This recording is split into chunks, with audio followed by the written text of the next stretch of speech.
ಈಗ ಅಗ್ನಿ ತತ್ವದ ರಾಶಿಗಳು ಯಾವ್ಯಾವ್ದಿದಾವೆ? ಮೇಷ, ಅಗ್ನಿ ತತ್ವದ ರಾಶಿಗಳು ಮೇಷ, ಸಿಂಹ, ಸಿಂಹ, ಮತ್ತೆ ಧನು. ಧನು. ಹ್ಮ್ ಆ, ಇಲ್ಲಿ ಧನು ಅಂತಾನು ಬರೆದು ಬಿಡ್ತೀನಿ, ಧನು. ಹ್ಮ್ ಇವು ಅಗ್ನಿ ತತ್ವದ ರಾಶಿಗಳು.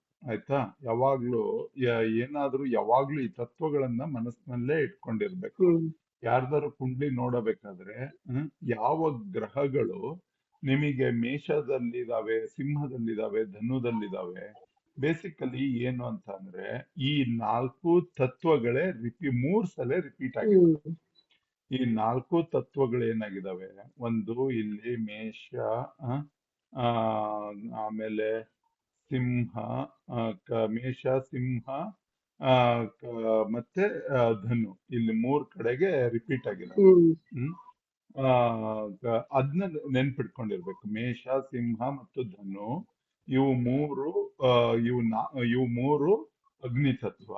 ಆಮೇಲೆ ಆ, ಋಷಭ, ಆ, ಆ, ಋಷಭ, ಮತ್ತೆ ಯಾವುದು? ಕನ್ಯಾ. ವೃಷಭ, ಆ, ಕನ್ಯಾ, ವೃಷಭ, ಕನ್ಯಾ, ಆಮೇಲೆ ಇನ್ನೊಂದು ಮಕರ. ಮಕರ. ಹ ಅದು ಬಂದು ಆ, ಇವು ಮೂರು ಇದು ಏನು ಪೃಥ್ವಿ ತತ್ವದಲ್ಲಿ ಇರ್ತವೆ.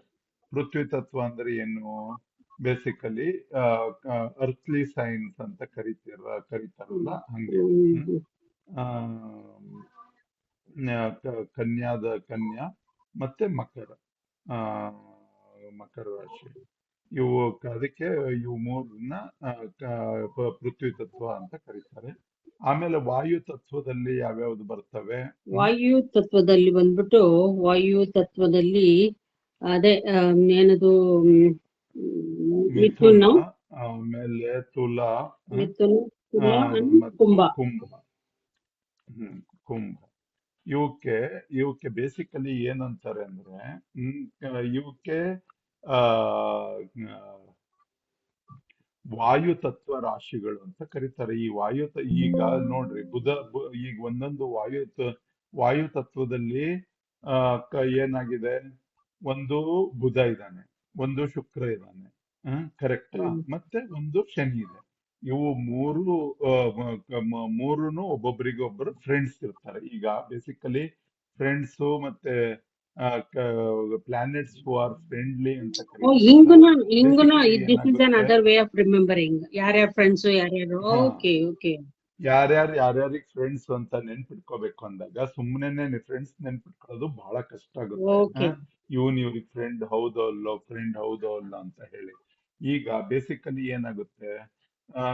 ಇಲ್ಲಿ ಈಗ ನೋಡ್ರಿ, ಈಗ ವಾಯು ತತ್ವದಲ್ಲಿ ಏನಾಗಿದೆ? ಒಂದು ಅಲೆಕ್ಸಾ, ಮಿಥುನ, ರೆಡ್ಯೂಸ್ ದ ವಾಲ್ಯೂಮ್ ಪ್ಲೀಸ್. ಒಂದು ತುಲಾ, ಹೇಳಿ. ತುಲಾ ಮತ್ತು ಒಂದು ಕುಂಭ. ಇವು ಮೂರು ಒಬ್ಬೊಬ್ಬರಿಗೆ ಫ್ರೆಂಡ್ಸ್ ಇರ್ತಾರೆ. ಓಕೆ. ಅದೇ ತರನೇ ಮೇಷದಲ್ಲಿರುವಂತ ಮಂಗಳ, ಸಿಂಹ ಮತ್ತು ಧನು, ಇವರು ಮೂರು ಜನನು ಫ್ರೆಂಡ್ಸ್. ಅಂದ್ರೆ ಇವರು ಮಂಗಳ, ಗುರು ಹಾಗೂ ಸಿಂಹ. ಸೂರ್ಯ, ಇವರು friends. Okay okay okay. Simha. ಈ ತರ ಅವ್ರದ್ದು ಫ್ರೆಂಡ್ಶಿಪ್ ನ ನಾವು ನೋಡ್ಕೋತಾ ಇರ್ಬೇಕಾಗುತ್ತೆ. ಓಕೆ. ಆಮೇಲೆ ಜಲತತ್ವಕ್ಕೆ ಬಂದ್ಬಿಟ್ರೆ ಮತ್ತೆ ಇಲ್ಲಿ ಏನಾಗುತ್ತೆ? ಜಲತತ್ವದಲ್ಲಿ ಆ, ಕ, ಇದು ಜಲತತ್ವದಲ್ಲಿ ಕರ್ಕ ಅಂತ ಕರಿತೀನಿ, ಕರ್ಕ. ಆಮೇಲೆ ಇದು ವೃಶ್ಚಿಕ, ವೃಶ್ಚಿಕ, ಮತ್ತೆ ಕರ್ಕ, ವೃಶ್ಚಿಕ ಮತ್ತು ಮೀನ. ಮೀನ. ಕರ್ಕ, ವೃಶ್ಚಿಕ, ಮೀನ. ಸೊ ಇಲ್ಲಿ ಇವರು ಯಾರ್ಯಾರು? ಚಂದ್ರ, ಗುರು ಮತ್ತು ಮಂಗಳ, ಇವರು ಮೂರು ಜನನು ಫ್ರೆಂಡ್ಸ್. ಹ್ಮ್ ಚಂದ್ರ, ಆ, ಎರಡು Chandra. Okay. Mangala, Chandra. Okay okay. ಅದು ಫ್ರೆಂಡ್ಸ್ ಚಂದ್ರ, ಆಮ್, ಮಂಗಳ. ಮಂಗಳ ಮತ್ತು ಓಕೆ. ಚಂದ್ರ, ಮಂಗಳ ಮತ್ತು ಗುರು. ಗುರು, ಇದರದ್ದು ಅಧಿಪತಿಯಾದಂತ ಗುರು. ಇವ್ರು ಮೂರು ಜನನು ಫ್ರೆಂಡ್ಸ್ ಓ, ಇರ್ತಾರೆ. So this is so an other way of ಇದು, ಬೇಸಿಕ್ ಇಟ್ಸ್ ಓಕೆ. ಓಕೆ. ಈ ತರ ಫ್ರೆಂಡ್ಶಿಪ್ ಅನ್ನ ನೋಡ್ಕೋಬಹುದು ನಾವು. ಅವಾಗ ಕಾಮನ್ ಆಗಿ ನೋಡಿದಾಗ, ಈಗ ಶನಿಗೆ ಯಾರ್ಯಾರು ಫ್ರೆಂಡ್ಸ್ ಅಂತ ನೋಡಿದ್ರೆ, ಶನಿಗೆ ಶುಕ್ರ. ಈಗ ಕುಂಭರಾಶಿ ತಗೊಂಡಾಗ ಕುಂಭರಾಶಿಗೆ ಯಾರ್ಯಾರಪ್ಪ ಫ್ರೆಂಡ್ಸು? ಈಗ ನಾನು 3 ಕಲರ್ ಮಾಡಿಟ್ಟಿದ್ದೀನಿ. ಮಿಥುನ, ತುಲಾ ಅಂದ್ರೆ ಶನಿಗೆ ವಾಯು ತತ್ವದಲ್ಲಿರೋರು ಫ್ರೆಂಡ್ಸ್ ಪ್ಲಸ್ ಭೂ ತತ್ವದಲ್ಲಿರೋರು ಫ್ರೆಂಡ್ಸ್. ಶನಿಗೆ ಇರೋ ಫ್ರೆಂಡ್ಸ್ ಅಗ್ನಿ ತತ್ವದಲ್ಲಿರೋರು ಫ್ರೆಂಡ್ಸ್ ಅಲ್ಲ. ಆದ್ರೆ ಬೇಸಿಕಲಿ ಅದ್ರಲ್ಲಿ ಯಾವ ತತ್ವದಲ್ಲಿರೋರು ಫ್ರೆಂಡ್ಸ್, ಆ ಪೃಥ್ವಿ ತತ್ವ ಮತ್ತು ವಾಯು ತತ್ವ ಇವರು ಶನಿಗೆ ಫ್ರೆಂಡ್ಸ್. ಈಗ ಬೇಸಿಕಲಿ ಏನಾಗುತ್ತೆ, ಶನಿ ಎರಡು ಮನೆಗಳು ಇದಾವಲ್ಲ, ಯಾವ ಎರಡು ಮನೆಗಳು ಈ ತರ ಕೋರಿಲೇಟ್ ಆಗ್ತವೆ. ಕುಂಭ ಅಂದ್ರೆ ವಾಯು ತತ್ವದ ಮನೆಗಳಾದಂತಹ ಆ ಇದು ಮಿಥುನ, ತುಲಾ, ಕುಂಭ ಹ್ಮ್ ಮತ್ತು ಪೃಥ್ವಿ ತತ್ವದ ಮನೆಗಳಾದಂತಹ ಋಷಭ, ಕನ್ಯಾ ಮತ್ತು ಮಕರ. ಸೊ ಶನಿಗೆ ಯಾರ್ಯಾರು ಫ್ರೆಂಡ್ಸ್ ಅಂದ್ರೆ ಶುಕ್ರ, ಆಮೇಲೆ ಬುಧ, ಶನಿಯ ಮಿತ್ರರು. ಶನಿಗೆ ಯಾರು, ಶನಿಗೆ ಇನ್ನೊಂದ್ಸತಿ ನೋಡ್ತೀನಿ. ಶನಿಗೆ ಶುಕ್ರ ಮತ್ತು ಬುಧ ಅವನ ಸ್ನೇಹಿತರು. Shukra and Budha, Mercury. Okay. Budha. Hmm okay. Okay.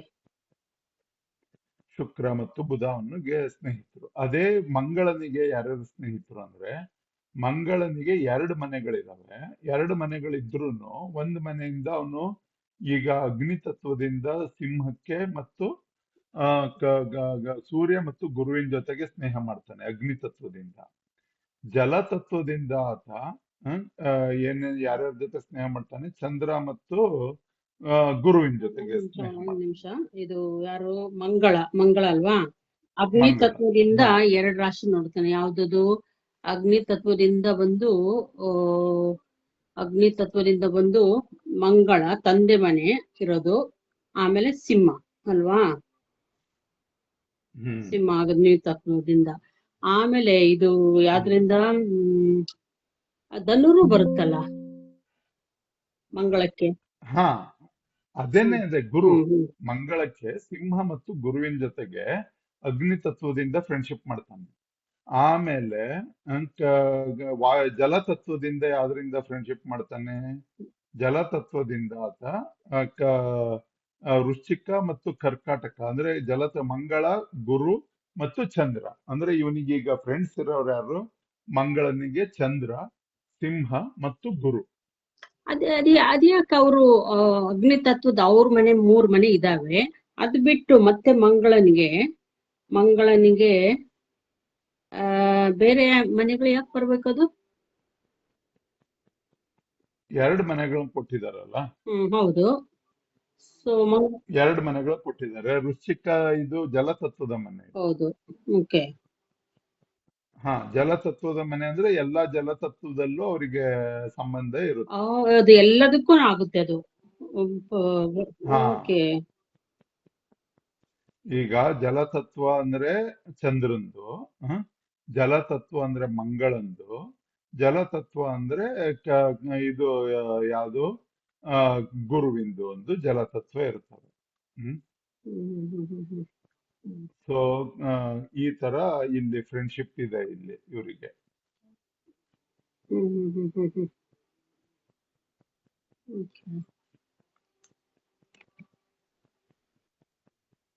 Okay.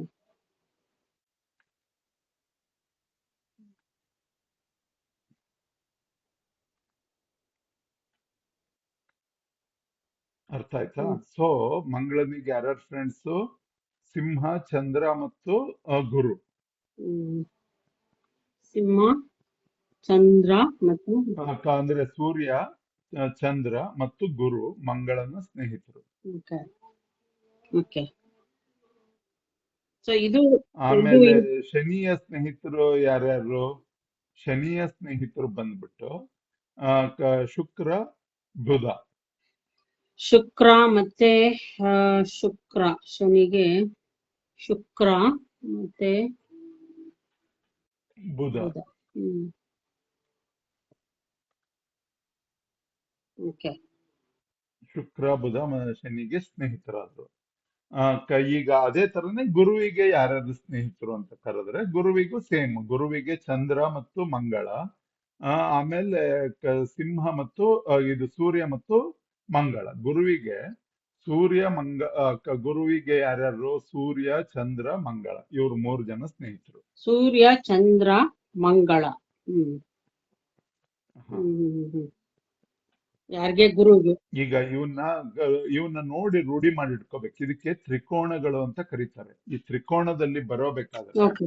ಅವರು ಆಟೋಮೆಟಿಕ್ಲಿ ಸ್ನೇಹತ್ವವನ್ನ ತ್ರಿಕೋಣ ಪಡ್ಕೊಂಡ್ಬಿಡ್ತಾರೆ. ಅಂದ್ರೆ ಇದೆ ಈ 159 ಅಂತಾರ, ಅದೇನಾ? 159ಗೆ ತ್ರಿಕೋಣ ಅಂತ ಕರೀತಾರೆ. 1, 5, 9. ಓಕೆ. ತ್ರಿಕೋಣದಲ್ಲಿ ಏನೇನ್ ಬರ್ತವೆ? ಬೇಸಿಕಲಿ 159. ಬೇಸಿಕಲಿ ಅದನ್ನ ಚೆನ್ನಾಗಿ ನೆನ್ಪಿಟ್ಕೋಬೇಕು. 1, 5, 9.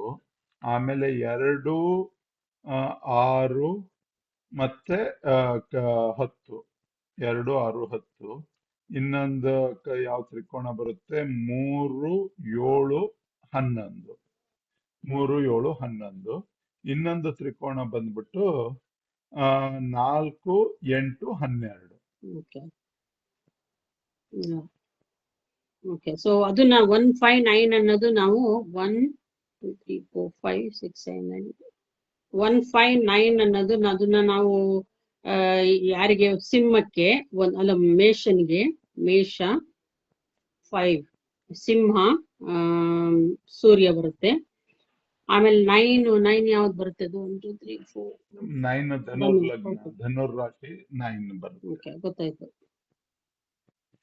ಸೊ ಯಾವುದೇ ಕುಂಡ್ಲಿ ನೋಡಿದಾಗೂ ಲಗ್ನನ 1 ಅಂತ ಕನ್ಸಿಡರ್ ಮಾಡಿದ್ರೆ 159ನ ಯಾವಾಗ್ಲೂ ನೋಡ್ಬೇಕು. ಲಗ್ನದಿಂದ ಒಂದು ಲಗ್ನ ಯಾವ್ದ್ರಲ್ಲಿದೆ? ಈಗ ಯಾರ್ದಾರು ತುಲಾ ಲಗ್ನ ಆಯ್ತು ಅಂತಂದ್ರೆ ಓಕೆ. ಆ ಲಗ್ನ ಬೇಸಿಕಲಿ ಯಾವ ತತ್ವ ಇದೆ? ಕಾಮ ತತ್ವ ಅಥವಾ ಇದು ವಾಯು ತತ್ವದಲ್ಲಿ ಇದೆ ಅಂತ ಅನ್ಕೊಳ್ಳಿ. ವಾಯು ತತ್ವದಲ್ಲಿ ಇತ್ತು ಅಂದ್ರೆ ಲಗ್ನದಿಂದ 2ನೇ ಮನೆ ಜಲ ತತ್ವದಲ್ಲಿ ಬರುತ್ತೆ. 2ನೇ ಮನೆ ಜಲ ತತ್ವದಲ್ಲಿ ಬರುತ್ತೆ. ಅವಾಗ ಅಂದ್ರೆ ನಾವು ಇದೇ 159ನ ಏನ್ ಮಾಡ್ಬೇಕು? ಪ್ರತಿಯೊಂದು ಕುಂಡ್ಲಿದಲ್ಲಿ ನೋಡಿದಾಗ 1ನೇ ಮನೆ ಯಾವ್ದಿದೆ ಅನ್ನೋದನ್ನ ಕನ್ಸಿಡರ್ ಮಾಡ್ಕೊಂಡು ಅದ್ರ ಪ್ರಕಾರ 159ನ ಆಡ್ ಮಾಡ್ಕೋತಾ ಹೋಗ್ಬೇಕು. ಈಗ ಎಷ್ಟೋ ಜನರಿಗೆ ಮೇಷ ಲಗ್ನನೇ ಮೇನ ಲಗ್ನ ಆಗಿ ಬಂದಿರುತ್ತೆ. ಕೆಲವರಿಗೆ ಸಿಂಹ ಲಗ್ನವೇ ಮೇನ ಲಗ್ನ ಆಗಿ ಬಂದಿರುತ್ತೆ. ಕೆಲವರಿಗೆ ಏನಾಗಿರುತ್ತೆ? ಧನುರ್ ಲಗ್ನನೇ ಮೇನ್ ಲಗ್ನ ಆಗಿ ಬಂದಿರುತ್ತೆ. ಸೊ ಬೇಸಿಕಲಿ ಏನು? ಈಗ ಅಗ್ನಿ ತತ್ವದಲ್ಲಿ ಹುಟ್ಟಿದವರಿಗೆ 159, 2, 6, 10, ಆಮೇಲೆ 3, 7, 11, 4, 8, 12ಗಳು ಮೂಲ ತ್ರಿಕೋಣದಲ್ಲೇ ರೀತಿಯಲ್ಲೇ ಬರ್ತವೆ. ಯಾರ್ಯಾರಿಗೆ? ಮೇಷ ಲಗ್ನದವರಾಗಿರ್ಲಿ, ಸಿಂಹ ಲಗ್ನದವರಾಗಿರ್ಲಿ, ಧನುರ್ ಲಗ್ನದವರಾಗಿರ್ಲಿ. ಆದ್ರೆ ವೃಷಭ ಲಗ್ನದವರಿಗಾದಾಗ ಅವಾಗ ಏನಾಗುತ್ತೆ? ಅವ್ರಿಗೆ ವೃಷಭ ಲಗ್ನದವರಿಗೆ ಲಗ್ನ ಏನಿದ್ರು ಅಗ್ನಿ ತತ್ವದ ಲಗ್ನ ಆಗಿರೋದಿಲ್ಲ. ಅವ್ರದ್ದು ಅವಾಗ ಪೃಥ್ವಿ ತತ್ವದ ಲಗ್ನ ಆಗಿರುತ್ತೆ. ಈ ಲಗ್ನ ಅಂದ್ರೆ ಏನು ಅನ್ನೋದನ್ನ ನಾವು ನಾಳೆ ತಿಳ್ಕೊಳ್ಳೋಣಂತೆ. ಈಗ ಬೇಸಿಕಲಿ ಏನ್ ಮಾಡೋಣ? ತತ್ವಗಳನ್ನ ತಿಳ್ಕೊಳ್ಳೋಣ. ಇದೇ ತರ ತತ್ವಗಳ ತರನೇ ಬೇರೆ ಬೇರೆಯವನು ಇದಾವೆ. ಈಗ ನಾನು ಇಲ್ಲಿ ಬೇಸಿಕ್ ಚಾರ್ಟ್ ಅಲ್ಲಿ ಏನ್ ಮಾಡಿದೀನಿ? ಅಗ್ನಿ ತತ್ವ, ಪೃಥ್ವಿ ತತ್ವ, ವಾಯು ತತ್ವ, ಜಲ ತತ್ವ. ಈ ಇದು ಫ್ರೆಂಡ್ಶಿಪ್ ಮತ್ತೆ ತತ್ವಗಳನ್ನ ನಾವು ಒಂದು ಲೆವೆಲ್ ಅಲ್ಲಿ ಕನ್ಸಿಡರ್ ಮಾಡಿದ್ವಿ. ಈ ತತ್ವಗಳನ್ನ ಯಾವಾಗ್ಲೂ ನೆನ್ಪಿಡ್ಕೋಬೇಕು. ಇವು ಅದ್ರದ್ದು ಕ್ಯಾರೆಕ್ಟರಿಸ್ಟಿಕ್ಸ್ ತೋರಿಸ್ತವೆ. ನಾವು ಈ ಒಂದು ಕಲರ್ ಕೋಆರ್ಡಿನೇಷನ್ ಮಾಡ್ದಂಗೆ ಮಾಡ್ಕೊಂಡ್ಬಿಡ್ಬೇಕು. ಅಗ್ನಿ ಅಂದ್ರೆ ಏನು, ಆಮೇಲೆ ವಾಯು ಅಂದ್ರೆ ಏನು, ಆಮೇಲೆ ಪೃಥ್ವಿ ಅಂದ್ರೆ ಏನು, ಜಲ ಅಂದ್ರೆ ಏನು. ಇವುಗಳು ಬೇಸಿಕಲಿ ಅವುಗಳ ತರದ್ದು ಮೂಲವಾಗಿ ಇದ್ದೇ ಇರುತ್ತೆ. ಆಮೇಲೆ ಏನಾಗುತ್ತೆ? ನಾವು ಯಾವುದೇ ಕುಂಡ್ಲಿ ಹಾಕೋದ್ ಕೂಡ್ಲೇನೆ ಲಗ್ನ ಯಾವ್ದು ಬಂದಿದೆ, ಆಮೇಲೆ ಅವ್ರ 2ನೇ ಮನೆ ಅಂದ್ರೆ ಅವ್ರದ್ದು 2ನೇದು ಅಂದ್ರೆ ಏನು? 2ನೇದು ಅಂದ್ರೆ ಪೃಥ್ವಿ ಅಂತ. ಪೃಥ್ವಿ ತತ್ವದ ಮನೆಗಳು ಯಾವ್ಯಾವ್ದು? ಲಗ್ನದಿಂದ 2ನೇ ಮನೆ. ಈಗ ಯಾರ್ದಾರು ಮಿಥುನ ಲಗ್ನ ಇತ್ತು ಅಂದ್ರೆ ಅವ್ರದ್ದು 2, 6, 10 ಕೋಆರ್ಡಿನೇಟ್ಸ್ ಯಾವ್ದು ಬರ್ತವೆ? ಕರ್ಕ, ಆಮೇಲೆ ಅವ್ರದ್ದು 4, 8, 12 ಇದಾವಲ್ಲ. 4, 8, 12 ಅಂದ್ರೆ ಏನು? ಕರ್ಕ, ವೃಶ್ಚಿಕ ಮತ್ತು ಮೀನ ಅವರಿಗೆ 2ನೇ ಮನೆಯ ಕೋಆರ್ಡಿನೇಟ್ಸ್ ಆಗ್ತವೆ. 2ನೇ ತ್ರಿಕೋನ. ಈಗ ಮಿಥುನ ಲಗ್ನದವರಿಗೆ ಅದೇ ತರ ಈಗ ಯಾರ್ದಾದ್ರೂ ಇದ್ರ ಲಗ್ನ ಇತ್ತು, ತುಲಾ ಲಗ್ನ ಇತ್ತು ಅಂದ್ರೆ ಅವ್ರದ್ದು 2ನೇ ಮನೆ ಯಾವ ಲಗ್ನ ಬರುತ್ತೆ?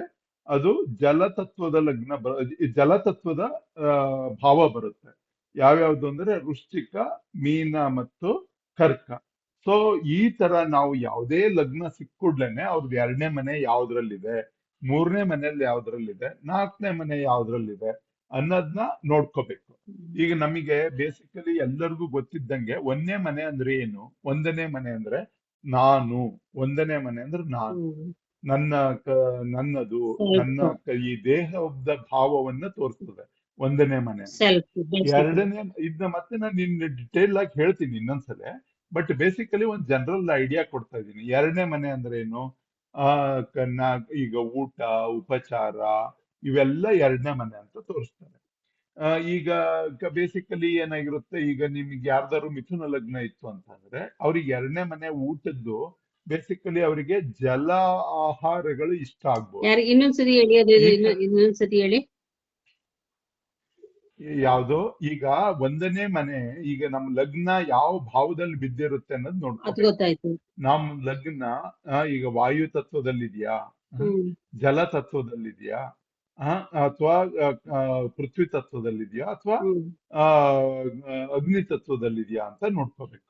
ಆ, ಎಂ- ಬೇಸಿಕಲಿ ಅದರಿಂದ ಏನಾಗುತ್ತೆ ಅಂದ್ರೆ, ಈಗ ಜನರಲಿ ಮೇಷ, ಸಿಂಹ ಮತ್ತು ಧನುದವರಿಗೆ ಅವರಿಗೆ ಮೂಲ ಕಾಲ, ಇದಕ್ಕೇನಂತಾರೆ, ಇದಕ್ಕೆ ಕಾಲಪುರುಷನ ಕುಂಡ್ಲಿ ಅಂತ ಕರೀತಾರೆ. ಇದಕ್ಕೆ ಅಂದ್ರೆ ಮೇಷದಿಂದ ಶುರುವಾಗಿ ಮೀನದವರೆಗೂ ಬರುವಂತ ಒಂದು ಕುಂಡ್ಲಿ ಇದೆಯಲ್ಲ, ಇದಕ್ಕೆ ಕಾಲಪುರುಷನ ಕುಂಡ್ಲಿ ಅಂತ ಕರೀತಾರೆ. ಓಕೆ. ಈಗ ಅದೇ ಬೇರೆ ಯಾರ್ದಾದ್ರು ಕುಂಡ್ಲಿ ನೋಡಬೇಕಾದ್ರೆ ಅವ್ರದ್ದು ಮಿಥುನ, ಈಗ ವೃಷಭದಿಂದ ಸ್ಟಾರ್ಟ್ ಆಗಿ ಮೇಷಕ್ಕೆ ಮುಗಿಯೋ ಕುಂಡ್ಲಿ ಅವ್ರದ್ದು. ಅವರ ಎರಡನೇ ಭಾವ ಏನಾಗುತ್ತೆ, ವೃಷಭ ಲಗ್ನದವರಿಗೆ ಎರಡನೇ ಭಾವ ವಾಯು ತತ್ವದ ಭಾವ ಆಗಿರುತ್ತೆ. ವೃಷಭದವ್ರಿಗೆ. ವೃಷಭ ಲಗ್ನ, ಒಂದ್ ನಿಮಿಷ, ಎರಡನೇ ಮನೆ ಬಂದು ವಾಯುತತ್ವ. ಹೌದು. ಅವರಿಗೆ ಅಂದ್ರೆ ಈಗ ನೀವು ವೃಷಭನ ಲಗ್ನ ಆಗಿ ತಗೊಂಡ್ರೆ ಅವರಿಗೆ ಎರಡನೇ ಮನೆ ಬಂದು ವಾಯು ತತ್ವ, ಮೂರನೇ ಮನೆ ಬಂದು ಜಲತತ್ವ, ನಾಲ್ಕನೇ ಮನೆ ಬಂದು ಅಗ್ನಿ ತತ್ವದ ಮನೆಗಳು ಆಗ್ತವೆ. ಅಂದ್ರೆ ಈ 1, 5, 9, 2, 6, 10, 3, 7, 11 ಅನ್ನೋದು ಇದೆಯಲ್ಲ, ಇವುಗಳನ್ನ ಕ್ಲೀನ್ ಆಗಿ ನೆನ್ಪಿಟ್ಕೋಬೇಕು. ನಮಗೇನಾಗುತ್ತೆ, ಈಗ ವೃಷಭದವರಿಗೆ ಈ ವೃಷಭ, ಕನ್ಯಾ ಮತ್ತು ಮಕರ, ಇವರ ಲಗ್ನದ ಕೋಆರ್ಡಿನೇಟ್ಸ್ ಆದಂಗೆ ಆಗ್ತವೆ. 1, 5, 9 ಫಾರ್ ವೃಷಭದವರಿಗೆ ವೃಷಭ, ಕನ್ಯಾ, ಮಕರ, ವೃಷಭ, ಕನ್ಯಾ, ಮಕರ ಆಗ್ತವೆ. ವೃಷಭ, ವೃಷಭ, ಕನ್ಯಾ, ಮಕರ, ವೃಷಭ, ಕನ್ಯಾ, ಮಕರ. ಈಗ ಹಂಗಾಗಿ ಅವರು, ನಾವ್ ಯಾವಾಗ್ಲೂ ಏನ್ ಮಾಡ್ಬೇಕು, ಯಾರು ವೃಷಭ ಲಗ್ನದವರು ಕನ್ಯಾ ಅಂತ ಅಂದ್ರೆ ಅವರ 5ನೇ ಮನೆ ಮತ್ತು 9ನೇ ಮನೆ, 1, 5, 9ರಲ್ಲಿ ಭೇದ ಭಾವ ಮಾಡ್ಲಿಕ್ಕೆ ಹೋಗಬಾರ್ದು. ಬೇಸಿಕಲಿ 1 ಅಂದ್ರು ಒಂದೇನೆ, 5 ಅಂದ್ರು ಒಂದೇನೆ, 9 ಅಂದ್ರು ಒಂದೇನೆ ಅನ್ನೋ ಒಂದು ಮೇನ್ ಕಾನ್ಸೆಪ್ಟ್ ನಾವು ಇಟ್ಕೊಂಡ್ಬಿಡ್ಬೇಕು. 1 ಬೇರೆ ಅಲ್ಲ, 5 ಬೇರೆ ಅಲ್ಲ, 9 ಬೇರೆ ಅಲ್ಲ, ಇದು ನೆನ್ಪಿಡ್ಕೋಬೇಕು. ಆದ್ರೆ ಪ್ರತಿ ಲಗ್ನದವರೆಗೂ 1, 5, 9 ಬೇರೆ ಬೇರೆ ಆಗ್ತಾ ಇರ್ತಾವೆ. ಅಂದ್ರೆ ಲಗ್ನದಿಂದ ಶುರು ಆಗ್ತವೆ ಅವು. ಈಗ ನಿಮ್ಮ ಲಗ್ನ ಯಾವುದು? ನಮ್ದು ಇದೆ ಅದು, ಬಟ್ ನಂದು ಡೇಟ್ ಆಫ್ ಬರ್ತ್ ಇದು ಟೈಮ್ ಎಲ್ಲ ಸರಿ ಇಲ್ಲ, ಬಟ್ ಅಪ್ರಾಕ್ಸಿಮೇಟ್ ಆಗ್ಲಿ, ಆದ್ರೂ ನೀವು ಒಂದ್ ಏನಂತ ಇದೆ ಅದನ್ನ ಹೇಳಿ. ವೃಷಭ ಲಗ್ನ. ಈಗ ನಿಮಗೆ ವೃಷಭ ಲಗ್ನ ಅಂದ್ರೆ, ವೃಷಭ ಲಗ್ನದವರಿಗೆ ಬೇಸಿಕಲಿ ಏನಾಗುತ್ತೆ, ವೃಷಭ, ಕನ್ಯಾ ಮತ್ತು ಮಕರ, ಇವು 3 ಬಹಳ ಇಂಪಾರ್ಟೆಂಟ್ ಆಗುತ್ತೆ. ಲಗ್ನಕ್ಕೆ ಕೊಟ್ಟಂತ ಮಹತ್ವವನ್ನೇ ನೀವು 5ನೇ ಮನೆಗೂ ಮಹತ್ವ ಕೊಡ್ಲೇಬೇಕು.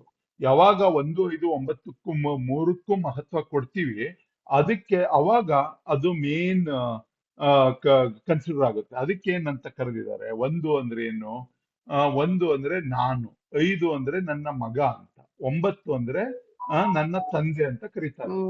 ಬೇಸಿಕಲಿ 1 ನಾನು, 5 ಪೂರ್ವ ಪುಣ್ಯ ಸ್ಥಾನ ಅಂತ ಕರೀತಾರೆ. ಆಮೇಲೆ 5ರಿಂದ 5 ಮನೆ, 9 ಮಕರ, ಅದು ತಂದೆಯ ಮನೆ ಅಂತ ಹಿಂಗೆ ಕರೆದು, ಅವು 3, ಈಗ ನಾನು ಅಂದ್ರು ಒಂದೇನೆ, ನನ್ನ ಮಗನು ಅಂದ್ರು ಒಂದೇನೆ, ನಮ್ಮ ಅಪ್ಪ ಅಂದ್ರೂ ಒಂದೇ, ನಾವು 3 ಜನನು ಒಬ್ಬರನ್ನೇ ರಿಪ್ರೆಸೆಂಟ್ ಮಾಡ್ತಾ ಇರ್ತೀವಿ. ಆದ್ರೆ ಏನ್ ಮಾಡಿದ್ದಾರೆ ಅಂದ್ರೆ ಇದರಲ್ಲಿ ಏನು ಹೇಗೆ 3 ಕಾಲಗಳಿದಾವಲ್ಲ, ಏನು present tense, past tense, future. 1 ಅಂದ್ರೆ ಪ್ರೆಸೆಂಟ್ ಟೆನ್ಸ್, 9 ಅಂದ್ರೆ ಪಾಸ್ಟ್ ಟೆನ್ಸ್, ಆಮೇಲೆ 5 ಅಂದ್ರೆ ಏನು ಅಂದ್ರೆ ಇದು ಫ್ಯೂಚರ್ ಟೆನ್ಸ್ ಅಂತ. ಆದ್ರೂ ಹಂಗೂನು ತಗೋಬಾರ್ದು. ಬೇಸಿಕಲಿ ಏನಾಗುತ್ತೆ ಇದರಲ್ಲಿ ಒಂದು ಅಂದ್ರೆ ಪ್ರೆಸೆಂಟ್ ಟೆನ್ಸ್, 5 ಅಂದ್ರೆ ಪಾಸ್ಟ್ ಟೆನ್ಸ್, 9 ಅಂದ್ರೆ ಫ್ಯೂಚರ್ ಟೆನ್ಸ್. ಓ ಇದನ್ನ ನಾವು 5 ಅಂದ್ರೆ ಅದೇ ಪೂರ್ವ ಪುಣ್ಯ ಅಂತಾರಲ್ಲ ಅದೇ 5 ಪಾಸ್ಟ್. ಪೂರ್ವ ಪುಣ್ಯ, ಅದೇ ಪಾಸ್ಟ್ ಟೆನ್ಸ್ ಅಂತ ಓಕೆ ಓಕೆ. ಕರಿತೀವಿ. 9 ಅಂದ್ರೆ ಇದು ಫ್ಯೂಚರ್. ಸಿಂಪ್ಲಿಫೈಡ್ ಮಾಡಿದಾಗ ಇದು ಪಾಸ್ಟ್ ಟೆನ್ಸ್. ಈಗ ನಾವು ಇದನ್ನ ನೋಡಕ್ ಹೋಗ್ತೀವಲ್ಲ, ಪಾಸ್ಟ್ ಟೆನ್ಸ್. ಹ್ಮ್ ಇದು ನಮ್ದು ಪ್ರೆಸೆಂಟ್ ಟೆನ್ಸ್. ಯಾವುದು ಲಗ್ನ ಬಂದು present tense. I am just giving A example of ಇದ್ರದ್ದು ಯಾವುದು ವೃಷಭ ಲಗ್ನದ್ದು. ಯಾವುದೇ ಲಗ್ನ ಇದ್ದವರು ತಮ್ಮ ಪಾಸ್ಟ್ ಅನ್ನೋದು ಪೂರ್ವ ಪುಣ್ಯ ಅನ್ನೋದು ಅಲ್ಲಿ ಲಗ್ನದಿಂದ 5ನೇ ಮನೆಯನ್ನ ಪೂರ್ವ ಪುಣ್ಯ ಸ್ಥಳ ಅಂತ ಕರೀತಾರೆ, ಪೂರ್ವದಿಂದ ಬಂದಿದ್ದು. ಹ್ಮ್ ಹ್ಮ್. ಆಮೇಲೆ 9 ಅನ್ನೋದಕ್ಕೆ ಭಾಗ್ಯ ಅಂತ ಕರೀತಾರೆ. ಭಾಗ್ಯ ಭಾಗ್ಯ ಭಾಗ್ಯ ಅಂದ್ರೆ ಏನು? ಫ್ಯೂಚರ್.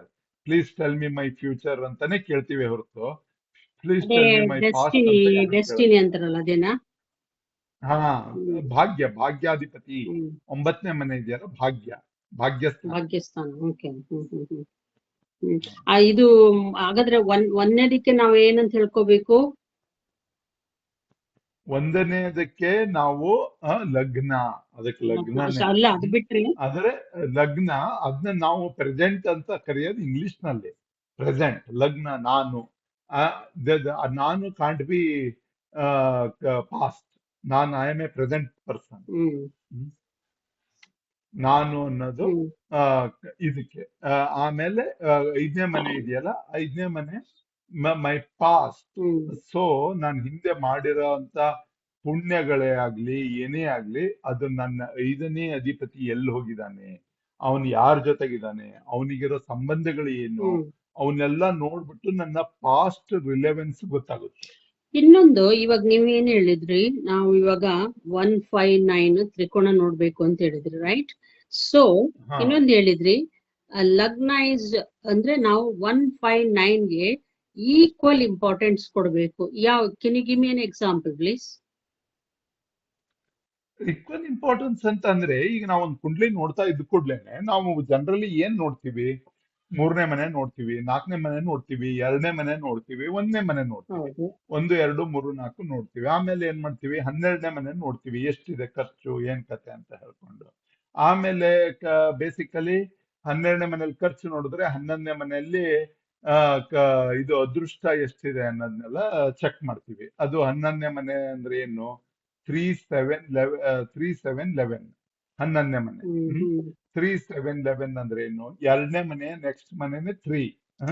ಆಮೇಲೆ 6ನೇ ಮನೆ ನೆಕ್ಸ್ಟ್ ಮನೆ 7. ಓಕೆ. ಆಮೇಲೆ 10ನೇ ಮನೆ ನೆಕ್ಸ್ಟ್ ಮನೆ ಇಲ್ಲ. 11. ಹ್ಮ್ ಅದನ್ನ ಇನ್ನು ಇನ್ ಡಿಟೇಲ್ ಆಗಿ ಎಕ್ಸ್ಪ್ಲೈನ್ ಮಾಡ್ತೀನಿ. ಈಗ ಸದ್ಯಕ್ಕೆ ಏನ್ ಮಾಡೋಣ ಅಂದ್ರೆ, ಹ್ಮ್ ನಾವು ಯಾವಾಗ್ಲೂ 1, 5, 9 ಮೊದ್ಲು ನಮ್ಮ ಲಗ್ನದಿಂದ ನೋಡೋದನ್ನ ತಿಳ್ಕೊಬೇಕು. ಹ್ಮ್ ಈಗ ಯಾರು ನಮ್ಮ ಲಗ್ನಗಳನ್ನ ಕೊಟ್ಕೊಡ್ಲೇನೆ ಹ್ಮ್ ಇಮಿಡಿಯೇಟ್ ಆಗಿ ನಮ್ಮ ಯಾರ್ದಾರು ಕುಂಡ್ಲಿ ತೆಗೆದುಕೊಳ್ಳೇನೆ ನಾವು ಫಸ್ಟ್ ಅವ್ರ ಲಗ್ನದಿಂದ 5ನೇ ಮನೆ ಏನಿದೆ, ಅವ್ರ ಲಗ್ನದಿಂದ 9ನೇ ಮನೆ ಏನಿದೆ, ಅವುಗಳ ಬಗ್ಗೆ ಒಂದು ಬೇಸಿಕ್ ಒಂದು ಐಡಿಯಾ ತಗೋಬೇಕು. ಹ್ಮ್ ಆಮೇಲೆ ಹ್ಮ್ ಅದ್ರ ಲಗ್ನದ ಹಿಂದಿನ ಮನೆಗೆ ಬಂದ್ಬಿಡ್ಬೇಕು. ಲಗ್ನದ ಹಿಂದಿನ ಮನೆ ಇದೆಯಲ್ಲ, ಅದು ಅವರ ವ್ಯಯಸ್ಥಾನ. ಈಗ ಮೀನ ಮೇಷ, ಮೇಷ ಮೀನ. ಈಗ ಮೀನರ ಲಗ್ನದವರಿಗೆ ಕುಂಭ ಅವರ ವ್ಯಯಸ್ಥಾನ. ಹ್ಮ್ ಈಗ ನಾವು ಕುಂಭದಲ್ಲಿ ಹೋಗಿ ನಿಂತ್ಕೊಂಡ್ವಿ ಅಂದ್ರೆ, ಮೀನ ಲಗ್ನ ಇತ್ತು ಅಂದ್ರೆ ಕುಂಭ, ತುಲಾ ಮತ್ತು ಮಿಥುನ ಕನ್ಸಿಡರ್ ಮಾಡ್ಕೋಬೇಕು.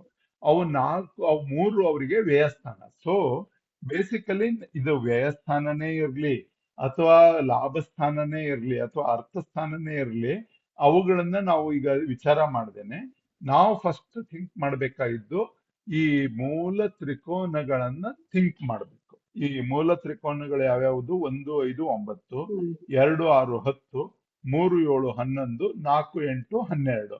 ಇವನ್ನ ನಾವು ಯಾವುದೇ ಕುಂಡ್ಲಿ ಸಿಕ್ರು ಫಸ್ಟ್ ಐಡೆಂಟಿಫೈ ಮಾಡ್ಲಿಕ್ಕೆ ಕಲಿಬೇಕಾಗಿದ್ದೇನು? 159, 2, 6, 10 ಫ್ರಾಮ್ ಅವರ್ ಲಗ್ನ. ಕುಂಡ, ಫ್ರಾಮ್ ಅವರ್ ಲಗ್ನ. ಹ್ಮ್ ಇದನ್ನೇ ಕೆಲವೊಬ್ರು ಏನ್ ಮಾಡ್ಬಿಡ್ತಾರೆ, ಈಗ ಸಿಂಹ ಲಗ್ನ ಅಂತ ಕರೀತಾರೆ. ಯಾರು ಒಬ್ಬರು ತಮ್ಮದು ಸಿಂಹ ಲಗ್ನ ಅಂತ ಅಂದ್ರೆ, ಈಗ ನೀವು ಯಾವ ತಿಂಗಳಲ್ಲಿ ಹುಟ್ಟಿದಿರಿ? ನಾವು ಜೂನ್ ಹಾ, ಜೂನ್ ಎಷ್ಟನೇ ತಾರೀಕಲ್ಲಿ ಹುಟ್ಟಿದಿರಿ? 17. ಓಕೆ. ಈಗ ನೀವು ಜೂನ್ 17 ಅಂದ್ರೆ ಏನಾಗುತ್ತೆ? ಮೇ 15 ಟು ಜೂನ್ 15 ವರ್ಗುನು ಸಿಂಹ ಅಲ್ಲ, ಸೂರ್ಯ ಎಲ್ಲಿರ್ತಾನೆ? ವೃಷಭದಲ್ಲಿರ್ತಾನೆ. ಆಮೇಲೆ ಇನ್ನೊಂದ್ಸತಿ ಹೇಳಿ. ಮೇ 15 ಅದ್ನ ಇನ್ನೂ ಎಕ್ಸ್ಪ್ಲೇನ್ ಮಾಡ್ತೀನಿ ನಿಮಗೆ ಅದನ್ನ. ಇದನ್ನ ಸೂರ್ಯನ ನಾವು ಯಾವ್ಯಾವ ತಿಂಗಳಲ್ಲಿ ಸೂರ್ಯ ಎಲ್ಲಿರ್ತಾನೆ ಅನ್ನೋದನ್ನ ಮೊದ್ಲು ನೆನ್ಪಿಟ್ಕೋಬೇಕು. ಒಬ್ಬ ಭಾರತೀಯರಾಗಿ, ಒಬ್ಬ ಹಿಂದೂಗಳಾಗಿ, ಹ್ಮ್ ಬೇಸಿಕಲಿ ಸೂರ್ಯ ಯಾರು ಒಬ್ಬರ ತಿಂಗಳು, ಹುಟ್ಟಿದ ತಿಂಗಳು ಹ್ಮ್ ನೋಡಿದ್ಕೊಳ್ಳೇನೆ ಹ್ಮ್ ಸೂರ್ಯ ಎಲ್ಲಿದ್ದಾನೆ ಅನ್ನೋದು ನಮಗ್ ಗೊತ್ತಾಯ್ತು ಅಂದ್ರೆ ಮೇಜರ್ ಆಗಿ ಅದು ಸೂರ್ಯ ಕುಂಡ್ಲಿ ಹಾಕೊಂಡ್ಬಿಡ್ಬೋದು. ಈಗ ಸೂರ್ಯ ಕುಂಡ್ಲಿ ಹಾಕೊಂಡಾಗ ಏನಾಗುತ್ತೆ? ಸೂರ್ಯ ಕುಂಡ್ಲಿ ಹಾಕೊಂಡಾಗ ಬೇಸಿಕಲಿ ಎರಡು ವಿಚಾರಗಳು ತಿಳಿದು ಬರ್ತವೆ. ಸೂರ್ಯ ಕುಂಡ್ಲಿ ಬಗ್ಗೆ ನಾವು ಮುಂದೆ ಮಾತಾಡೋಣ. ಇವತ್ತು ಸೂರ್ಯ ಕುಂಡ್ಲಿ ಬಗ್ಗೆ ನಾನು ಮಾತಾಡೋದಿಲ್ಲ. ಹ್ಮ್ ಬೇಸಿಕಲಿ ಇವತ್ತು ನಾನು ಏನ್ ಮಾಡ್ತಾ ಇದ್ದೀನಿ ಅಂತಂದ್ರೆ ಹ್ಮ್ ತತ್ವಗಳನ್ನ ಹೇಳ್ಬಿಟ್ಟು, ಹ್ಮ್ ನಾನು ಇನ್ನು 4-5 ಇವು ಮುಖ್ಯವಾದ ಮೂಲ ಇದು ಆ ನಾ ತತ್ವಗಳನ್ನ ನಾನು ಹೇಳ್ತೀನಿ. ಆಮೇಲೆ ಇದಕ್ ಬರ್ತೀನಿ. ಅದಕ್ಕೆ ಮುಂದಿಂದ ಹೇಳೋಣ. ನಾನು ಫಸ್ಟ್ ಇವತ್ತು ಅಗ್ನಿ, ಪೃಥ್ವಿ, ವಾಯು, ಜಲ. ಅಗ್ನಿ, ಪೃಥ್ವಿ, ವಾಯು, ಜಲ ಇವನ್ನ 4 ಐಡೆಂಟಿಫೈ ಮಾಡ್ಬೇಕು. ಹ್ಮ್ ಇವನ್ನ 4 ಯಾವಾಗ್ಲೂ ನಮ್ ಕಣ್ಣು ಮನಸ್ಸಿನಲ್ಲೆಲ್ಲ, ಯಾರು ಮೇಷ ಅಂದ್ರೆ ಅಗ್ನಿ ಅಂತ ಹ್ಮ್ ನೆನ್ಪಿಟ್ಕೋಬೇಕು, ವೃಷಭ ಅಂತಂದ್ರೆ ಪೃಥ್ವಿ ಅಂತ ಓಕೆ. ನೆನ್ಪಿಟ್ಕೋಬೇಕು, ಮಕರ ಅಂದ್ರೆ ಪೃಥ್ವಿ, ಕನ್ಯಾ ಅಂದ್ರೆ ಪೃಥ್ವಿ. ಇಷ್ಟು ಈ ಭೂತತ್ವ ಅನ್ನೋದು ನೆನ್ಪಿಟ್ಕೊಂಡಾಗನೆ ನಮಗೇನಾಗುತ್ತೆ? ಈಸಿ ಆಗುತ್ತೆ. ಬೇಸಿಕಲಿ ಈಗ ನಾನು ನಿಮಗೆ ನಿಮ್ಮ ಹುಟ್ಟಿ ಹಬ್ಬ ಜೂನ್ 17 ಆಗೋದ್ರಿಂದ, ಜೂನ್ 17 ಅಂತಂದ್ರೆ ಏನಾಗುತ್ತೆ? ಜೂನ್ 15ರಿಂದ ಹ್ಮ್ ಜುಲೈ 15ರವರೆಗೂ ಸೂರ್ಯ ಮಿಥುನ ಲಗ್ನದಲ್ಲಿ, ಮಿಥುನ ರಾಶಿ ಅಥವಾ ಮಿಥುನದಲ್ಲಿ ಇರ್ತಾನೆ. ಈಗ ಸೂರ್ಯ ಮಿಥುನದಲ್ಲಿ, ಮಿಥುನದಲ್ಲಿ ಇರ್ತಾನೆ. ಓಕೆ. ಈಗ ನಿಮ್ಮ ಕುಂಡ್ಲಿ ಓಪನ್ ಮಾಡಿ ನೋಡಿ, ಸೂರ್ಯ ನಿಮ್ದು ಮಿಥುನದಲ್ಲೇ ಇರ್ಬೇಕು. ಸೂರ್ಯ ಸೂರ್ಯ ಮಿಥುನದಲ್ಲಿ, ಆ, ಇರ್ಬೇಕು. ಬೇಸಿಕಲಿ ಏನಾಗುತ್ತೆ? ನೀವು ಅಕಸ್ಮಾತ್ ಅವತ್ತಿನ ದಿವಸ ಬೆಳಿಗ್ಗೆ 6:30 ಇಂದ 8:30 ಒಳಗೆ ಹುಟ್ಟಿದ್ರೆ ನಿಮ್ಮ ಲಗ್ನನು ಬಂದ್ಬಿಟ್ಟು ಮಿಥುನ ಲಗ್ನ ಅಂತ ಆಗುತ್ತೆ. ನಂದು ಲಗ್ನ ಬಂದು ವೃಷಭ ಲಗ್ನ. ಆ, ಹಾ, ಅದೇ ನಿಮ್ದು ವೃಷಭ ಲಗ್ನ ಅಂತ ಬಂತು ಅಂದ್ರೆ ನಾನು ನಿಮಗೆ ಎಕ್ಸ್ಪ್ಲೇನ್ ಮಾಡ್ತೀನಿ. ಹ್ಮ್ ವೃಷಭ ಲಗ್ನ ಅಂತ ಬಂದ್ರೆ ನೀವು 4:30 ಅಥವಾ 3:30 ಅಥವಾ 4:30 6:30 ಒಳಗೆ ಹುಟ್ಟಿದ್ರೆ ಆನ್ ಆನ್ ಎವರೇಜ್ ನಿಮ್ದು ವೃಷಭ ಲಗ್ನ ಆಗುತ್ತೆ. ಅಂದ್ರೆ ಸೂರ್ಯೋದಯದಕ್ಕಿಂತ ಮುಂಚೆ ಹುಟ್ಟಿದ್ದು ಆ ಪರ್ಟಿಕ್ಯುಲರ್ ತಿಂಗಳಲ್ಲಿದ್ದಾಗ ಇಲ್ಲಿ 2 ವಿಚಾರಗಳನ್ನ ಐಡೆಂಟಿಫೈ ಮಾಡ್ಕೋಬೇಕು. ಒಂದು, ಯಾರದೇ ಡೇಟ್ ಆಫ್ ಬರ್ತ್ ಟೈಮ್ ಕೊಟ್ಕೊಡ್ಲೇನೆ ಒಬ್ಬ ಅಸ್ಟ್ರಾಲಜರ್ ಆಗಿರ್ಲಿ, ಒಬ್ಬ ನಾರ್ಮಲ್ ಇಂಡಿಯನ್ ಹಿಂದೂ ಆಗಿರ್ಲಿ, ಯಾರ್ದಾದ್ರೂ ಡೇಟ್ ಆಫ್ ಬರ್ತ್ ಟೈಮ್ ನೋಡಿದ್ಕೊಳ್ಳೇನೆ ಸೂರ್ಯ ಎಲ್ಲಿದ್ದಾನೆ, ಲಗ್ನ ಎಲ್ಲಿದೆ, ಇವೆರಡು ನಾವು ತಿಳ್ಕೊಳ್ಳೋಣಂತೆ ನಾ ಮುಂದಿನ ಕ್ಲಾಸ್ಗಳಲ್ಲಿ. ಏನಕ್ಕೆ ಲಗ್ನನ ಏನಕ್ಕೆ ಅದು ಸೂರ್ಯನ ಎಲ್ಲಿದೆ ಅಂತ immediately why what is the importance? What is the importance ಅಂದ್ರೆ ನಿಮ್ದು ಕುಂಡ್ಲಿದಲ್ಲಿ ನಾವು ಏನ್ ಮಾಡ್ತೀವಿ? ಕುಂಡ್ಲಿದಲ್ಲಿ ಎಷ್ಟು ಇಂಪಾರ್ಟೆಂಟ್ ಇದೆ ನಮಗೆ? ರಾಹು ಕೇತುಗಳನ್ನ ಹಾಕ್ತಿವಿ, ಹೌದು. ಚಂದ್ರ ಎಲ್ಲಿದ್ದಾನೆ ಅಂತ ಹಾಕ್ತಿವಿ, ಬುಧ ಎಲ್ಲಿದ್ದಾನೆ ಅಂತ ಹಾಕ್ತಿವಿ, ಸೂರ್ಯ ಎಲ್ಲಿದ್ದಾನೆ ಅಂತ ಈಗ ನಮ್ದು ಒಂದು ಕುಂಡ್ಲಿಯಲ್ಲಿ ಏನ್ ಐಡೆಂಟಿಫೈ ಮಾಡ್ತೀವಿ? ಲಗ್ನ ಐಡೆಂಟಿಫೈ ಮಾಡ್ತೀವಿ. ಯಾರದೇ ಕುಂಡ್ಲಿಯಲ್ಲಿ ಮೇನ್ ನಮಗೆ ಬೇಕಾಗೋದೇನು? ಲಗ್ನ ಲಗ್ನ ಬೇಕು. ಲಗ್ನ ಮತ್ತೆ ಆಮೇಲೆ ರಾಶಿ. ಚಂದ್ರ ಬೇಕು. ಚಂದ್ರ ಏನ್ ಮಾಡ್ತದೆ? ನಮ್ಮ ರಾಶಿ ಯಾವುದು ಅನ್ನೋದನ್ನ ಹೇಳುತ್ತೆ, ಚಂದ್ರ ಎಲ್ಲಿದ್ದಾನೆ ಅಂತ ನೋಡಿ. ಹ್ಮ್ ಈಗ ನಾವು ಲಗ್ನ ಸಿಕ್ತು ಅಂತಂದ್ರೆ ಬೇಸಿಕಲಿ ಲಗ್ನದಿಂದ ಸೂರ್ಯ ಎಲ್ಲಿದ್ದಾನೆ, ಲಗ್ನದಿಂದ ಚಂದ್ರ ಎಲ್ಲಿದ್ದಾನೆ, ಹ್ಮ್ ಲಗ್ನದಿಂದ ಆಮೇಲೆ ಸೂರ್ಯ ನಮಗೆ, ಈಗ ನಿಮ್ಮ ಕುಂಡ್ಲಿ ನಾನು ಹಾಕಿಲ್ಲ, ಏನಿಲ್ಲ, ಮೇಲ್ ಮಿಥುನದಲ್ಲಿ ನೋಡಕ್ಕೆ ಸೂರ್ಯ ಗೊತ್ತಾಯ್ತು. ಬಂದು ಮಿಥುನದಲ್ಲಿ. ಸೂರ್ಯ ಮಿಥುನದಲ್ಲಿದ್ದಾನೆ ಅಂತ ನಾ ಮೊದ್ಲೇ ಹೇಳಿದೆ, ಜೂನ್ 17 ಅಂತ ಹೇಳಾದ್ಮೇಲೆ. ಹ್ಮ್ ಈಗ ಲಗ್ನ ನೀವು date of time of birth early morning ಅನ್ನೋದನ್ನ ನಾವು ಫೈಂಡ್ ಔಟ್ ಮಾಡ್ಕೊಂಡ್ವಿ. ಅರ್ಲಿ ಮಾರ್ನಿಂಗ್ ಇಂದ 2ನೇ ಮನೆ, ನಿಮ್ಮ ಲಗ್ನದಿಂದ 2ನೇ ಮನೆಯಲ್ಲಿ, ಅಂದ್ರೆ ಲಗ್ನ ಅಂದ್ರೆ 1ನೇ ಮನೆ, 2ನೇ ಮನೆ ನಿಮ್ಮ ಅರ್ಥ ಅಂತ ಆದ್ರೂನು, ಇದು ವಾಯು ತ್ರಿಕೋಣದಲ್ಲಿ ನಿಮ್ದು 2ನೇ ಮನೆ ಇದೆ. ನಿಮ್ಮ ಅರ್ಥದ ಮನೆ ವಾಯು ತ್ರಿಕೋಣದಲ್ಲಿದೆ. ನಾವು ಅದನ್ನ ಒಂದು ಧರ್ಮ, ಅರ್ಥ, ಕಾಮ, ಮೋಕ್ಷ ಇವನ್ನ ನಾಳೆ ನೋಡೋಣಂತೆ. ಹ್ಮ್ ಬೇಸಿಕಲಿ ಏನು ಅಂದ್ರೆ 2ನೇ ಮನೆಯಲ್ಲಿ ನಿಮಗೆ ಸೂರ್ಯ ಇದ್ದಾನೆ. ಸೊ ಸೂರ್ಯ 2ನೇ ಮನೆಯಲ್ಲಿ ಇದ್ರೆ ಅವನ್ ಏನ್ ಮಾಡ್ತಾನೆ? ಹ್ಮ್ ಇವನ್ನೆಲ್ಲ ಬಹಳ ವಿಶದವಾಗಿ ತಿಳ್ಕೊಬೇಕು. ಸೂರ್ಯ 3ನೇ ಮನೆಯಲ್ಲಿದ್ರೆ ಏನ್ ಮಾಡ್ತಾನೆ, ಸೂರ್ಯ 4ನೇ ಮನೆಯಲ್ಲಿದ್ರೆ ಏನ್ ಮಾಡ್ತಾನೆ, ಹಿಂಗೆ ಸೂರ್ಯ 4ನೇ ಮನೆಗೆ ಹೆಂಗೆ ಹೋಗ್ಲಿಕ್ಕೆ ಸಾಧ್ಯ, ಸೂರ್ಯ 11ನೇ ಮನೆಗೆ ಹೆಂಗ್ ಹೋಗ್ಲಿಕ್ಕೆ ಸಾಧ್ಯ, ಸೂರ್ಯ 12ನೇ ಮನೆಗೆ ಹೇಗ್ ಹೋಗ್ಲಿಕ್ಕೆ ಸಾಧ್ಯ, ಇವೆಲ್ಲವನ್ನೂ ಒಂದು ಐಡಿಯಾ ಬಂದ್ರೇನೆ ಹ್ಮ್ ಸೂರ್ಯ 12ನೇ ಮನೆಯಲ್ಲಿ ಇದ್ದಾನೆ ಅಂತ ಅಂದ್ರೆ ಜನರಲಿ ಎಷ್ಟೊತ್ತಿಗೆ ಹುಟ್ಟಿರ್ತಾರೆ? ಸೂರ್ಯ 12ನೇ ಮನೆಯಲ್ಲಿ ಇದ್ದಾನೆ ಅಂತಂದ್ರೆ ಒಬ್ಬರು ಈಗ ಕೆಪಿ ಪ್ರಕಾರ ಸೂರ್ಯೋದಯ ನಂತರ ಈಗ ನಿಮಗೆ ಈಗ ನೀವೇ ಅಕಸ್ಮಾತ್ ಅವತ್ತು 6:50 ಕೂತಿದ್ರೆ ಸೂರ್ಯ ನಿಮಗೆ ಕೆಪಿ ಪ್ರಕಾರ 12ನೇ ಮನೆಗೆ ಹೋಗ್ಬಿಡ್ತಿದ್ದ. ಹ್ಮ್ ಹ್ಮ್ ಆದ್ರೆ ಹ್ಮ್ ಹ್ಮ್ ಸೂರ್ಯ 12ನೇ ಮನೆಗೆ ಹೆಂಗ್ ಬರ್ತಾನೆ ಅನ್ನೋ ಕ್ಯಾಲ್ಕುಲೇಷನ್ ನಾವು without putting it in to app we should know Surya 12ನೇ ಮನೆಗೆ ಹೇಗೆ ಹೋಗ್ತಾನೆ ಅನ್ನೋದು. ಇದನ್ನ ಜನರಲಿ ಯಾರು ಅಷ್ಟು ಕ್ಲೀನ್ ಆಗಿ ಹೇಳ್ಕೊಡೋದಿಲ್ಲ. ಬೇಸಿಕಲಿ ನಾನೊಂದು ಐಡಿಯಾ ಪ್ರಕಾರ ಇದನ್ನ ಹೇಳ್ಕೊಡ್ತೀನಿ. ಯಾಕಂದ್ರೆ ಸೂರ್ಯನ ಒಂದು ಇರುವನ್ನು ನೋಡಿನೇ ಈಗ ಒಬ್ಬರ ಭಯಂಕರ ಬರೀ ಸೂರ್ಯ ಕುಂಡ್ಲಿ ಮೇಲೆ ಹ್ಮ್ ಹ್ಮ್ ಈಗ ಎಲ್ಲರೂ ಏನಂತಾರೆ, ಈಗ ನಮ್ಮ ಟಿವಿಯಲ್ಲೆಲ್ಲ ಹೇಳೋ ಆ ಇದನ್ನ ರಾಶಿ ಭವಿಷ್ಯ ಹೇಳೋರು ಚಂದ್ರನ ಸ್ಥಾನವನ್ನು ನೋಡಿ ರಾಶಿ ಭವಿಷ್ಯ ಹೇಳ್ತಾರೆ. ಆದ್ರೆ ಬೇಸಿಕಲಿ ಸೂರ್ಯನ ಸ್ಥಾನದಿಂದ ನಮ್ಮ ಲೈಫಿನ ಬಹಳ ಬಹಳ ಇಂಪಾರ್ಟೆನ್ಸ್ ಗೊತ್ತಾಗುತ್ತೆ. ಈಗ ಬೇಸಿಕಲಿ ನಿಮ್ದು ಏನಾಗಿದೆ, 2ನೇ ಮನೆಯಲ್ಲಿ ಸೂರ್ಯ ಹೌದು. ಇದ್ದಾನೆ. 2ನೇ ಮನೆಯಲ್ಲಿ ಸೂರ್ಯ ಇದ್ಬಿಡ್ತು ಅಂದ್ರೆ 2ನೇ ಮನೆಯಲ್ಲಿ ಸೂರ್ಯ ಅಂದ್ರೆ ಏನು, ಒಂದು ತಂದೆಯ ಭಾವವನ್ನ ತೋರಿಸ್ತದೆ. ಓಕೆ. ಬೇಸಿಕಲಿ ಮೂಲ ತ್ರಿಕೋನದಲ್ಲಿ ಸೂರ್ಯ ಎಷ್ಟನೇ ಮನೆ ಅಧಿಪತಿ? 5ನೇ ಮನೆ ಅಧಿಪತಿ. ಸೂರ್ಯ. ಇಲ್ಲಿ ಏನಾಗಿದೆ, ನಿಮ್ಮ ಲಗ್ನದಲ್ಲಿ ಏನಾಗಿದೆ, 4ನೇ ಮನೆಯ ಅಧಿಪತಿ 2ನೇ ಮನೆಯಲ್ಲಿದ್ದಾನೆ. ಹ್ಮ್. 4ನೇ ಮನೆಯ ಅಧಿಪತಿಯಾದ ಸೂರ್ಯ 2ನೇ ಮನೆಯಲ್ಲಿದ್ದಾನೆ. 4ನೇ ಮನೆ. ಆಮೇಲೆ ನಿಮ್ಮ ಹ್ಮ್ ಲಗ್ನದಿಂದ ನೋಡಿದಾಗ ಲಗ್ನದಿಂದ 2ನೇ ಭಾವದಲ್ಲಿ ಸೂರ್ಯ ಇರ್ತಾನೆ. ಲಗ್ನದಿಂದ 2ನೇ ಭಾವದಲ್ಲಿ ಸೂರ್ಯ. ಆಮೇಲೆ ಮೂಲ ತ್ರಿಕೋನದಲ್ಲಿ 5ನೇ ಮನೆಯ ಅಧಿಪತಿಯಾದಂತ ಸೂರ್ಯ 3ನೇ ಮನೆಯಲ್ಲಿದ್ದಾನೆ. ಆಮೇಲೆ ನಿಮ್ಮ ಕುಂಡ್ಲಿಯಲ್ಲಿ 4ನೇ ಮನೆಯ ಅಧಿಪತಿಯಾದಂತ ಸೂರ್ಯ ನಿಮ್ಮ 2ನೇ ಮನೆಯಲ್ಲಿದ್ದಾನೆ. ಅಂದ್ರೆ ಸೂರ್ಯ ತನ್ನ ಮನೆಯಿಂದ ಸೂರ್ಯ ಇದು 11 ನಾವು ಮನೆಯಷ್ಟು 1 2 3 ಸೂರ್ಯ ಅದೇ 4ನೇ ಮನೆ ಅಧಿಪತಿ ಲಗ್ನದಿಂದ 2ನೇ ಮನೆಯಲ್ಲಿದ್ದಾನೆ. ಹಾ, ಹ್ಮ್ ಅದನ್ನೇ ಹ್ಮ್ ನಾನು ಹೇಳಿದ್ದು. 4ನೇ ಮನೆ ಅಧಿಪತಿ 2ನೇ ಮನೆಯಲ್ಲಿದ್ದಾನೆ. ನಾವು ಇದನ್ನ ಇನ್ನೊಂದು ರೀತಿಯಿಂದ ನೋಡ್ಬೇಕು ಅಂದ್ರೆ ಇದು ಬೇಸಿಕಲಿ 4ನೇ ಮನೆ ಅಧಿಪತಿ ತನ್ನಲ್ಲಿಂದ ಹೊರಟು ಬಂದು 11ನೇ ಮನೆಗೆ ಬಂದು ಕುತ್ಕೊಂಡಿದ್ದಾನೆ. 4ನೇ ಮನೆಯ ಅಧಿಪತಿ ಅದು ತನ್ನ ಜಾಗದಿಂದ 11ನೇ ಮನೆಗೆ ಬಂದು ಕುತ್ಕೊಂಡಿದ್ದಾನೆ. ಸೊ 4ರಿಂದ 11ಕ್ಕೆ ಬಂದು ಕುತ್ಕೊಂಡಿದ್ದಾನೆ ಅಂದ್ರೆ ತನ್ನ ಜಾಗದಿಂದ. ಸೂರ್ಯನ ಮೂಲ ಜಾಗ ಯಾವುದು? 4ನೇ ಮನೆ ಸಿಂಹ. ಸಿಂಹ ಸಿಂಹ. ಸಿಂಹ ನಿಮಗೆ ಎಷ್ಟನೇ ಮನೆ ಅಧಿಪತಿ? ಹ್ಮ್ 4ನೇ ಮನೆ 4ನೇ ಮನೆ ಅಧಿಪತಿ. ಅಧಿಪತಿ. ಅಲ್ಲಿಂದ ಆತ ಎಷ್ಟು ದೂರದಲ್ಲಿದ್ದಾನೆ? 11 ಮನೆಗಳ ದೂರದಲ್ಲಿದ್ದಾನೆ. 11 ಮನೆ ದೂರದಲ್ಲಿದ್ದಾನೆ. ಓಕೆ. ಹೇಗೆ ಹಾ, ಹೇಗೆ ಅದನ್ನ ನಾವು 4ನೇ ಮನೆಯಿಂದ ಕೌಂಟ್ ಮಾಡ್ಬೇಕಲ್ವಾ? ಈಗ ನೀವೇನ್ ಮಾಡ್ಬೇಕು, 5ನೇ ಮನೆಯಿಂದ ಮೇಷಕ್ಕೆ 9 ಮನೆ ಆಗುತ್ತೆ, ಕರೆಕ್ಟಾ? ಹೌದು. ಆಮೇಲೆ ವೃಷಭ 10, ಮಿಥುನ 11. ಹ್ಮ್ ಅದಕ್ಕೆ 159 ಯಾವಾಗ್ಲೂ ನೆನ್ಪಿಡ್ಕೋಬೇಕು. ಇದು ನನಗೆ ನಂದಿದ್ರಲ್ಲಿ 12ನೇ. ನಿಮ್ಮಿದ್ರಲ್ಲೇ ಹೇಳ್ತಾ ಇರೋದು. ನಿಮಗೇನಾಗಿದೆ, ಸೂರ್ಯ ತನ್ನ ಜಾಗದಿಂದ ಹೋಗಿ ಎಷ್ಟು ದೂರದಲ್ಲಿ ಕುತ್ಕೊಂಡಿದ್ದಾನೆ? 11ನೇ ಮನೆ ಕುತ್ಕೊಂಡಿದ್ದಾನೆ. ಆದ್ರೆ ನಿಮ್ಮ ಲಗ್ನದಿಂದ ತಗೊಂಡ್ರೆ ಅಂದ್ರೆ ಇದರಲ್ಲಿ 2 ಕಾನ್ಸೆಪ್ಟ್ ನ ನೋಡ್ಕೋಬೇಕು. 2 ಕಾನ್ಸೆಪ್ಟ್ ಅಂದ್ರೆ ಏನು? ನಿಮ್ಮ ಲಗ್ನದಿಂದ 2ನೇ ಮನೆಯಲ್ಲಿದ್ದಾನೆ, 4ರ ಅಧಿಪತಿ 2ನೇ ಮನೆಯಲ್ಲಿದ್ದಾನೆ. ಕೆಪಿದಲ್ಲಿ ಏನಂತ ತೋರಿಸುತ್ತೆ? ಕೆಪಿದಲ್ಲಿ ಸಿಂಪಲ್ ಆಗಿ ಏನ್ ತೋರಿಸುತ್ತೆ? 4,2 ಅಂತನೋ ಏನೋ ತೋರಿಸುತ್ತೆ. ಕೆಪಿದಲ್ಲಿ 2,4 ಬರೀತಾರೆ. ಆದ್ರೆ ನಾವು ಇನ್ನೊಂದು ಇವುಗಳು ನಿಮಗೆ ಫಲ ಪಾಸಿಟಿವ್ ಕೊಡ್ತಾವೋ ನೆಗೆಟಿವ್ ಕೊಡ್ತಾವ ಅಂತ ನೋಡ್ಬೇಕು ಅಂತಂದ್ರೆ ಸೂರ್ಯ ತನ್ನ ಒರಿಜಿನಲ್ ಮನೆಯಿಂದ 11 ಮನೆ ದೂರದಲ್ಲಿದ್ದಾವೆ. ಅದೇ 12 ಮನೆ ದೂರದಲ್ಲಾಗಿದ್ರೆ ಅವನು ಜನರಲಿ ನೆಗೆಟಿವ್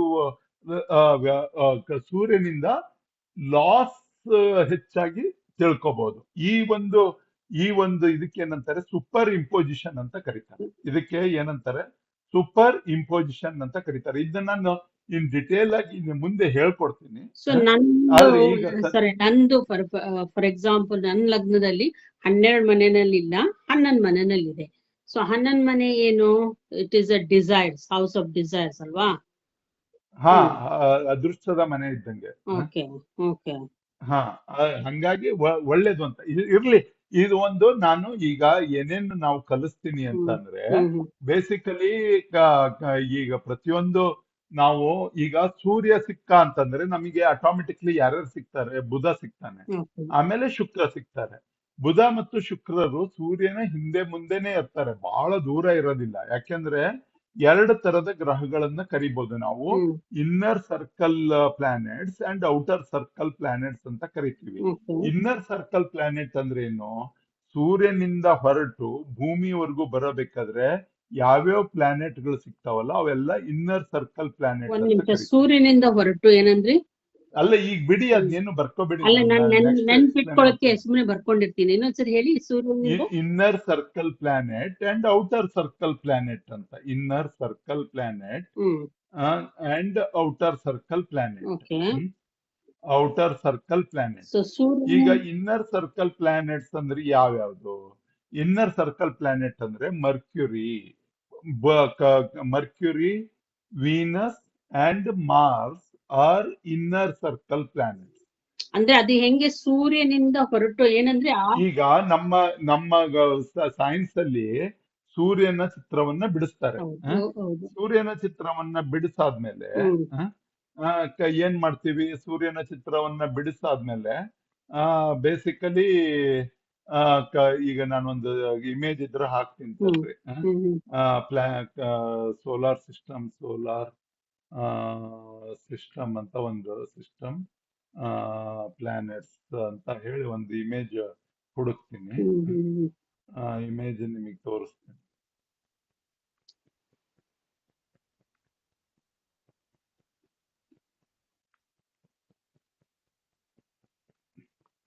ಹಾ, ಇಲ್ಲಿ ಸೊ ಈಗ ಇನ್ನರ್ ಸರ್ಕಲ್ ಈಗ ಕಾಣಿಸ್ತಾ ಇದೆಯಾ ಇಮೇಜ್? ಹ್ಮ್, ಕಾಣಿಸ್ತಾ ಇದೆ.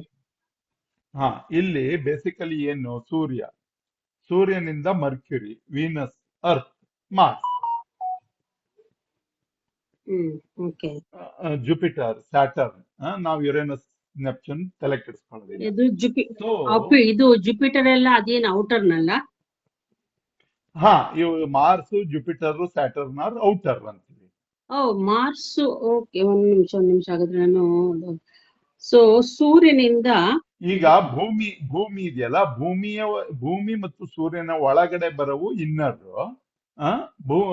ಭೂಮಿ ಮತ್ತು ಸೂರ್ಯನಿಂದ ಭೂಮಿಯಿಂದ ಹೊರಗಡೆಗಿರವು Mars, Jupiter and Saturn. Mars, Jupiter, Saturn. Okay, ಅದು ಭೂಮಿಯಿಂದ ಹೊರಗಡೆ. ಹಾ, ಹ್ಮ್. ಇದು ಬಹಳ ನಾವು ಇಂಪಾರ್ಟೆಂಟ್ ಆಗಿ ನೆನ್ಪಿಟ್ಕೋಬೇಕಾಗಿದ್ದೇನು? Hmm. Mercury and Venus are inner circle planets. They will be always with sun. Okay. Okay. Generally ಈಗ ನಾವು ಯಾವ್ದಾದ್ರು ನಿಮ್ ಕುಂಡ್ಲಿ ನೋಡೋದ್ ಕೂಡಲೇ ಸೂರ್ಯನ ಅಕ್ಕಪಕ್ಕಕ್ಕೆ ಯಾವಾಗ್ಲೂ ಬುಧ ಮತ್ತು ಶುಕ್ರಗಳು ಸಿಕ್ಬಿಡ್ತಾರೆ. ಓಕೆ. ಆಮೇಲೆ ಏನಾಗುತ್ತೆ, ನಾವು ಆಮೇಲೆ depending on date, time, Saturn, Jupiter, Rahu, Ketu ಇವ್ರನ್ನೆಲ್ಲ ಸ್ಲೋ ಆಗಿ ಕಂಡು ಹಿಡ್ಕೋಬೇಕು. ಸೊ ಬೇಸಿಕಲಿ ಇದು ಇವತ್ತಿನ 1ನೇ ಕ್ಲಾಸ್